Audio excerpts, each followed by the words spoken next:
Hey everybody, I'm your pal Wes, and today we're going to be going over and taking a look at the Bastl Kastle 2, the FX Wizard. The FX Wizard is a portable multi-effect unit that features 9 unique stereo effects as well as a fully patchable interface that encourages exploration and experimentation, and it is fun on a bun. So let's get into it. Let's look at all the features, make some fun noises, and, get a little bit of magic up in this biz. The FX Wizard can be powered by 3 AA batteries, USB-C, and it features an 1/8" audio input, an 1/8" audio output, and 2 multifunction ports that allow us to sync in or send CV out, vice versa. Taking a look at the panel here, we can see each of our potentiometers has 2 labels, the primary function being in white and the secondary shift function being in a silver box around it. We can also see that as part of the patch bay language, the outputs are labeled with a white outline and the inputs feature no outline. This FX mode button here will change between the effects freely. You can also hold it and hit the shift button to move backwards through the effects. So if we're here going forward, we can also go backwards. Let's get some signal going into the castle from our little pocket operator here. And we can see that we can increase the input gain by holding shift and input. And we can start to turn up the effect with the amount now.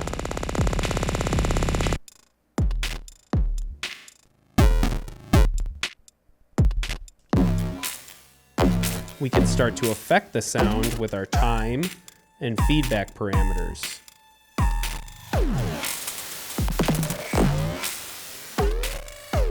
We can affect the filter in the delay path by holding shift and using filter.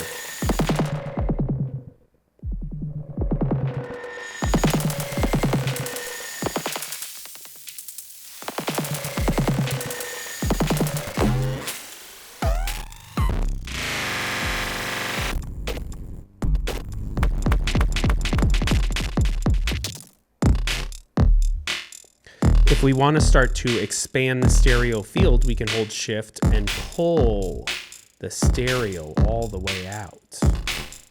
We can also bring it in.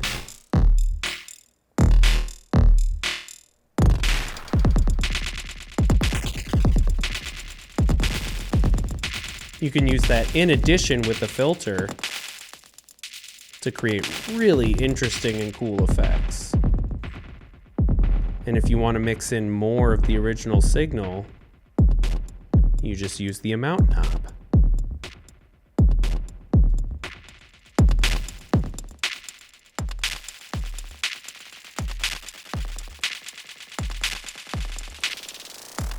So as we just saw, the right side potentiometers allow us to affect the sound immediately just by turning them, while the left side's primary functions are attenuverted modulation inputs for their corresponding potentiometers. So this knob here and its 2 inputs allow you to modulate this time parameter any way you see fit, and the same is true for the feedback and the LFO mod. You may have noticed that the time mod has 2 unique ways to input modulation to it. The top row, labeled free, allows you to just freely modulate the time mod.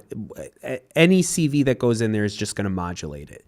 The step row of inputs is a sample and hold style function where it's only going to update the attenuversion here every time that it gets a sync step, or essentially it goes through the pattern generator. The pattern generator will seem very familiar if you used any of Bastl's other Kastle units. It's a Rungler style pseudo-random generator here. So the inputs are labeled C, R, and G. The C stands for CV input, the R stands for reset, and the G stands for gate, or the rhythm generator. If we were to introduce a little bit of sound here again, turn our mod amount up, and then inject the pattern generator with a positive voltage here, it's going to begin to create a random pattern for us. We can take that random CV and modulate the effects mode. Now, the pattern generator is always going to be linked to the tempo. So if you want to slow things down there, it's very easy to do. Let's take some more of that CV and go into the free running section of the time mod. And then we're going to modulate it positive, so we'll put our time mod kind of at 12 o'clock there so it can modulate it forward, right? Let's take that last CV output there and go into our feedback mod as well. And then we're going to go feedback mod towards the negative, so we'll put it way up at the top. And then we'll turn the mod up just a little bit more. And we have kind of a interesting, funky little pattern here, right? We can filter it.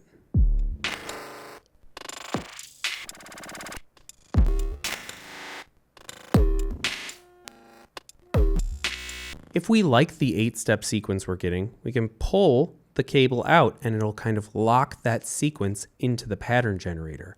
If we want to extend our sequence, we can invert it by patching a negative voltage into the CV input, which will invert the sequence, essentially giving us the first 8 steps and then playing backwards through those 8 steps. So it gives us a little bit of a pseudo 16-step sequence there.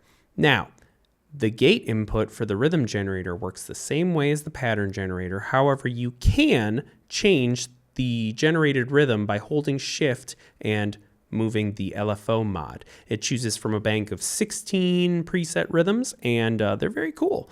And we can use those gate outputs to reset the LFO or trigger our effects here. And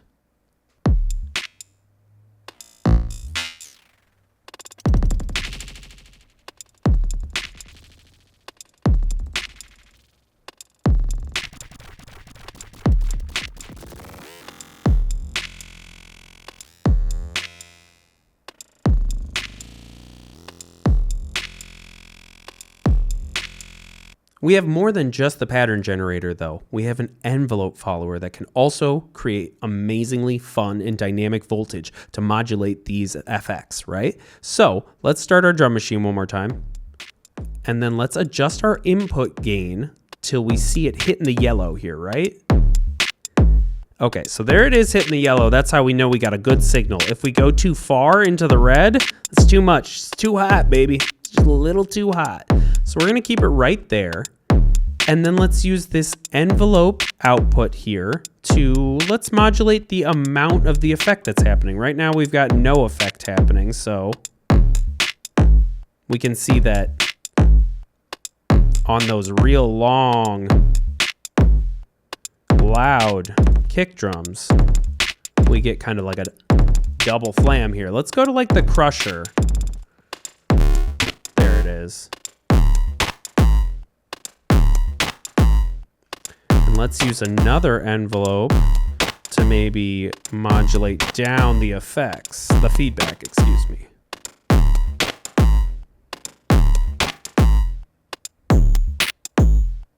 And then let's get some of that pattern generator in there, right?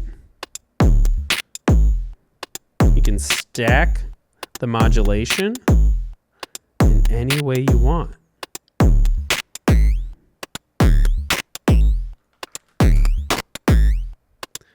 Let's try to invert that sequence again, right?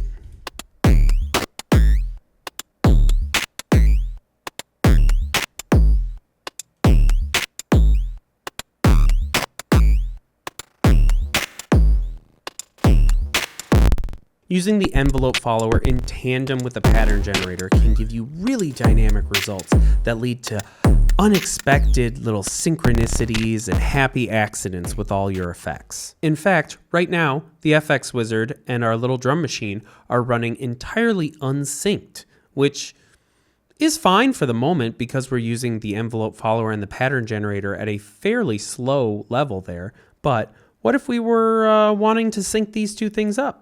We could fairly easily do that. We could take the sync output here and go into our little drum machine and then correct the input output level.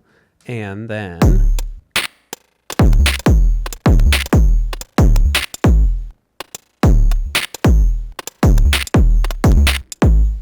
we can change the tempo fairly easily.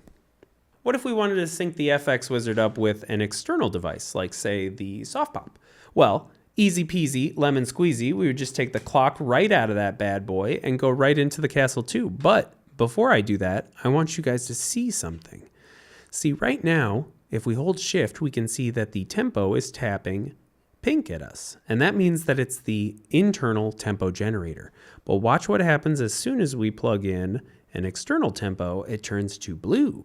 And that means that we are getting external tempo. So this is incredibly helpful if you were ever wondering, hey, am I getting tempo into this bad boy?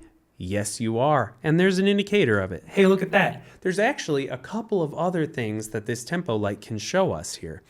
And they are kind of color coordinated. So let's talk about it real quick. The LFO will actually show you whether it is running synced with a sort of blue light here to the tempo, or if it's free running with sort of a tan light here on the tempo. So that's pretty nifty.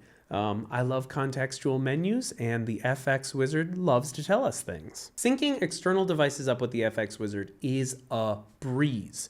But what if we want to send more complex signals into this device? Like, let's say we want to send the sample and hold from the Soft Pop 2 directly into this device. Well, we could do that, and we could take a look here and see what happens when we hit play. And it's gonna kind of mess up our signal here, right? That's not what we want to be seeing.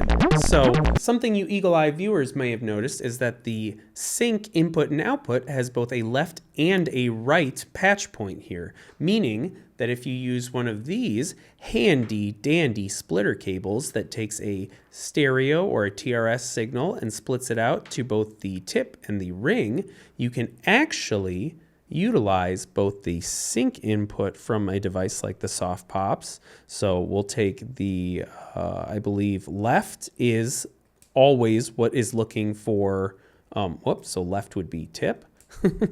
Left is what is always looking for sync. So let's take a look here and see what happens if we are to hold shift down. We see that we're still getting sync from the Soft Pop here. And then we could take maybe, what should we take? Let's make this sample and hold. Let's make it a multiple signal and then take it out from there. And then, let's also patch that back into where it was on the rate of the envelope here. So now we have the sample and hold coming into our FX Wizard on the right channel here. Let's use that to change the effects mode, right? And let's see what it sounds like.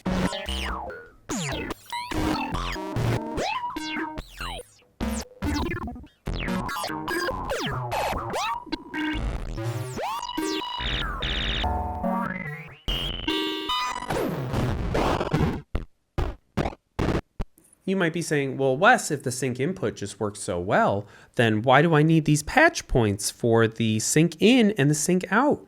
Well, that is because they are multi-use. The output can be used to output anything you choose. If you wanted to double up the output of the audio, you could do that. If you wanted to send the LFO or the pattern generator into the left, right, out, and then split it and send it into your modular system, you absolutely could.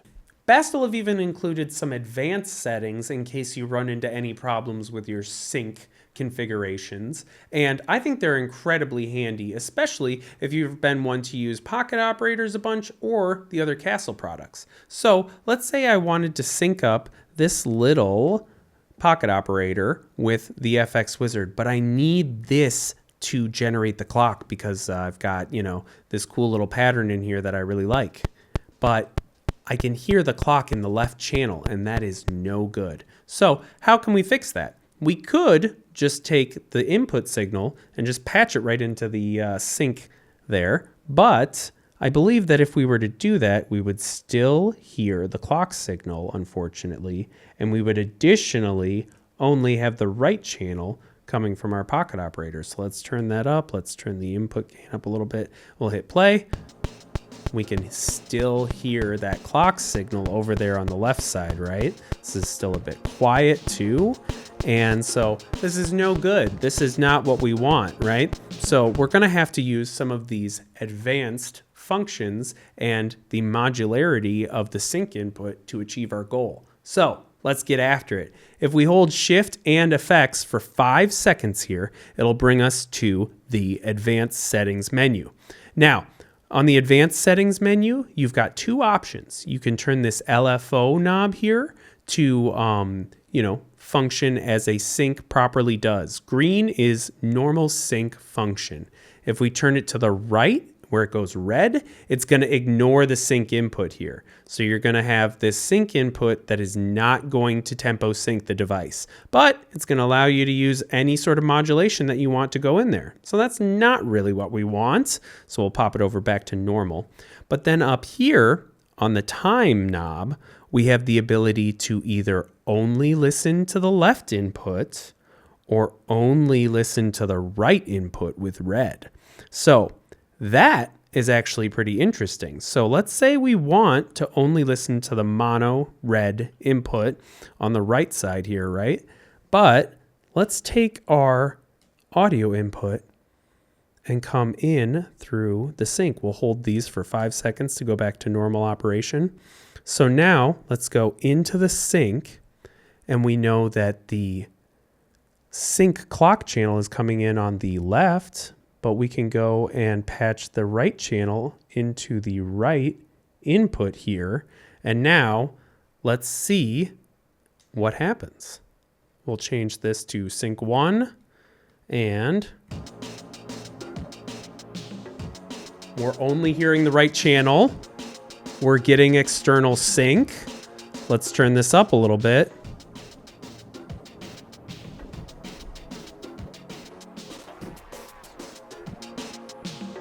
Let's get a little bit more input gain in here.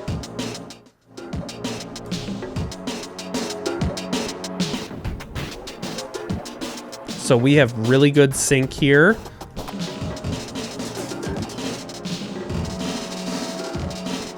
Let's test it out by generating a pattern.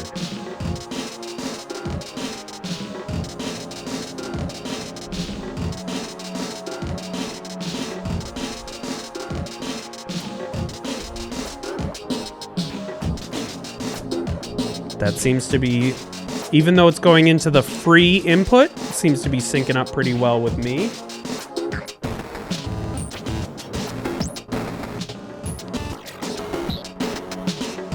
There's a little bit of random pattern action.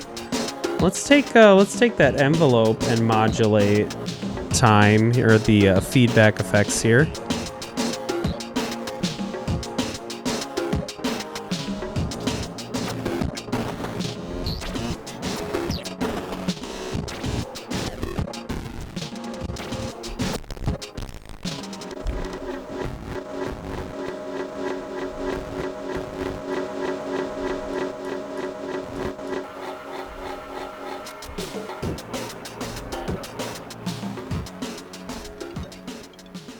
All right, and now without further ado, let's let the wizard do some of its magic and take a look at each of these 9 effects, starting with the delay, which is our green color.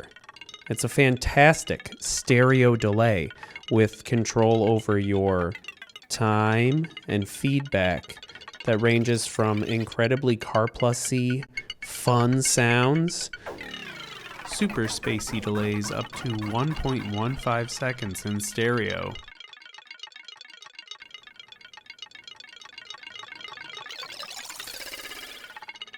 You can use the stereo spread to really send the signal out.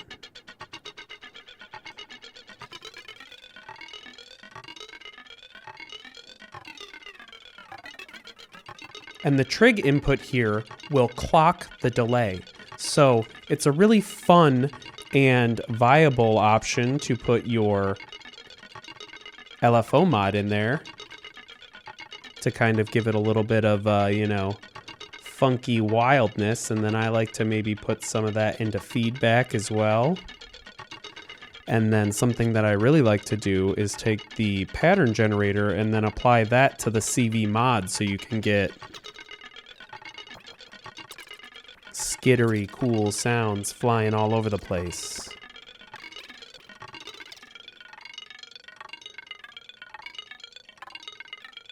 And then we can also filter the feedback path.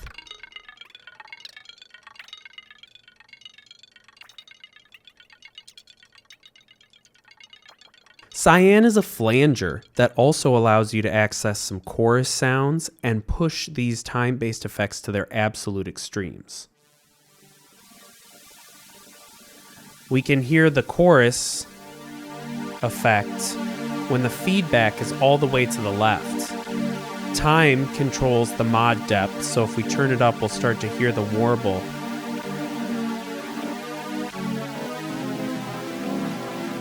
But the farther up we go on both of these parameters, the more extreme the effect becomes.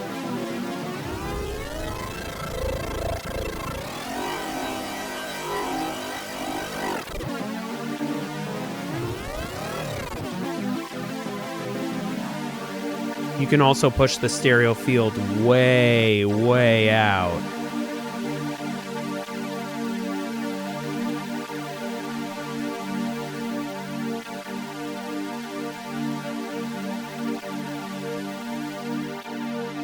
On this mode, the trig controls the reset of the mod envelope here.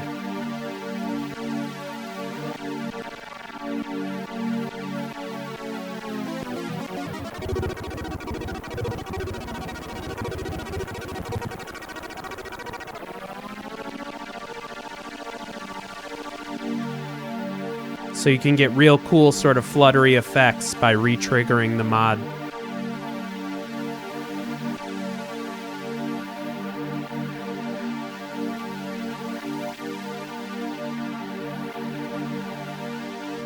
The slightly darker shade of blue is our freezer. Now this is an incredibly unique effect.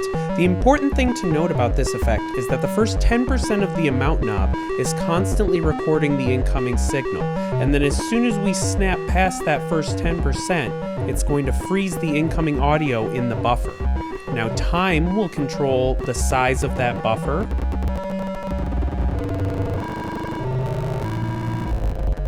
And feedback will make the sound a little bit more dense and introduce new audio into the feedback filter, or the feedback buffer.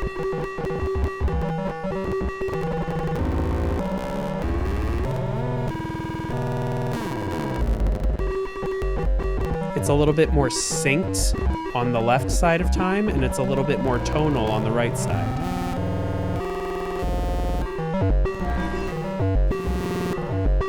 And by modulating the amount knob, we can really start to lock in new and interesting patterns here. So let's do that right now.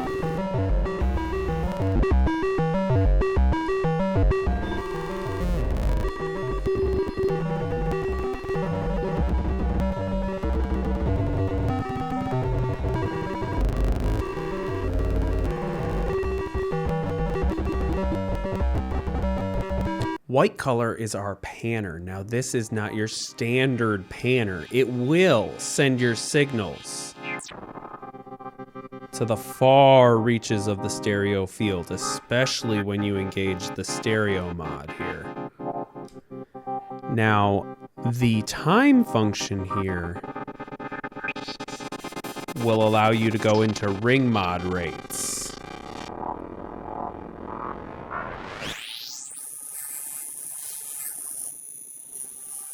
And the feedback will give you feedback.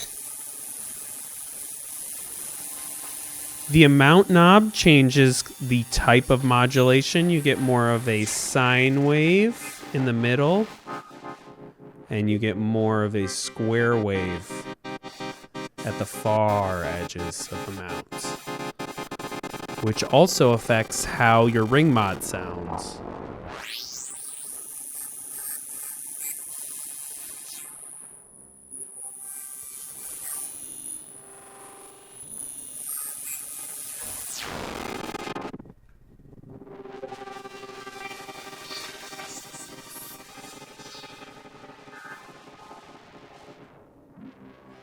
This is a great effect for just making your stereo field wide as heck and really just bringing out some fun textures, timbres from your synthesizers.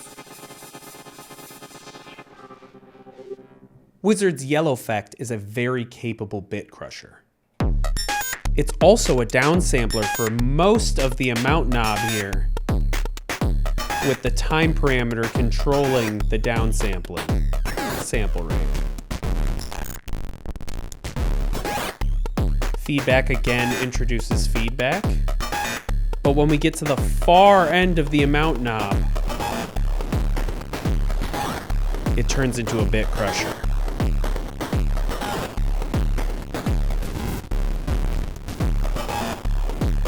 Light green is our slicer.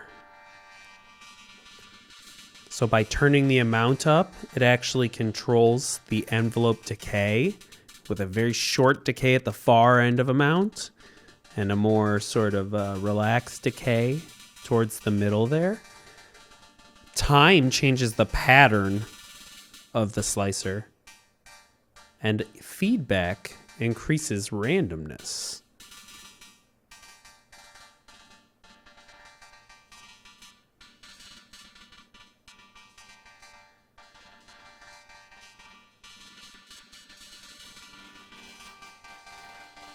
Something I really like about this one is if you use the stereo spread on this one, it sets a different pattern for the left and right channels.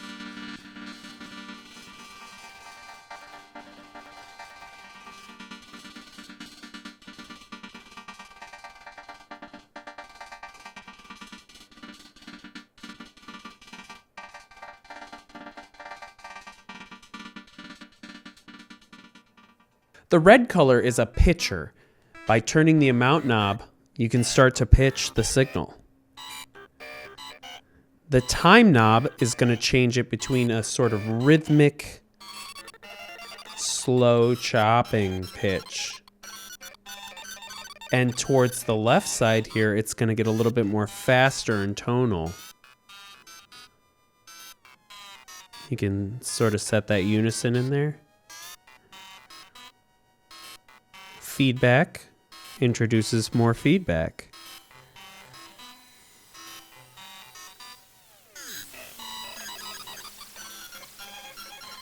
You might already hear that I've got the stereo engaged, and it increases the detune and the amount of stereo modulation for the left and right signal. We can bring it in here so that it's the same for both. Orange is our replayer. Now this is another one that uses a multifunction amount knob here. So on the far left, it is doing nothing. It's just erasing the playhead. But as soon as we move it, it's going to start recording. At the far end of amount, it's going to freeze it. So let's take a look here.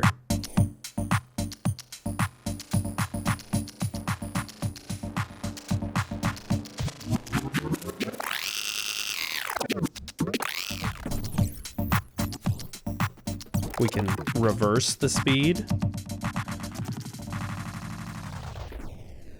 and we can increase feedback. You can add texture really, really easily with this mode, or just freeze and give yourself these fun little tape stop effects.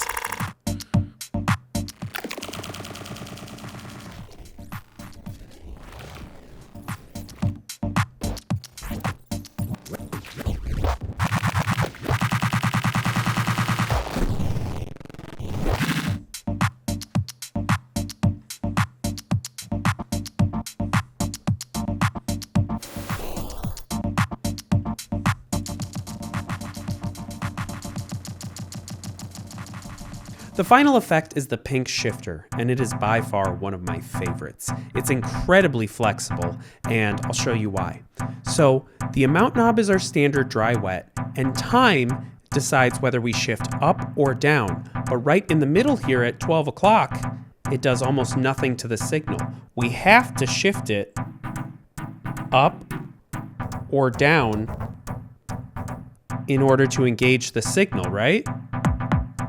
But feedback increases the feedback, so we can just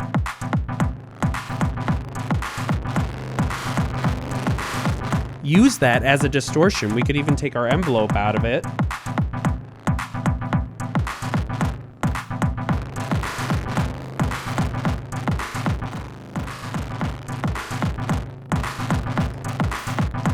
And give us a little bit of that crunch on the bottom there. And then we can start to shift as well.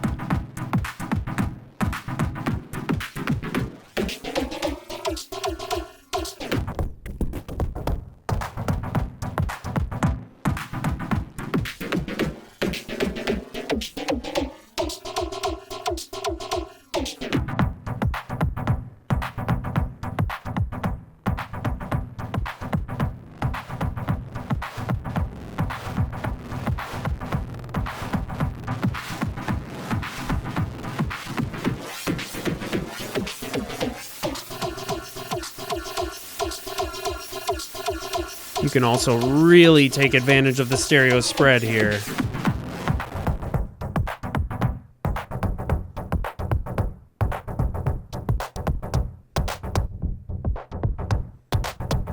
So, this guy, big fan. All right, my fair apprentice, there's not much more I can teach you. Plus, I gotta go get a sandwich. The rest is up to you. Learn and explore. Don't ever forget to crank on that stereo knob. Go out there, make some magic, and have fun.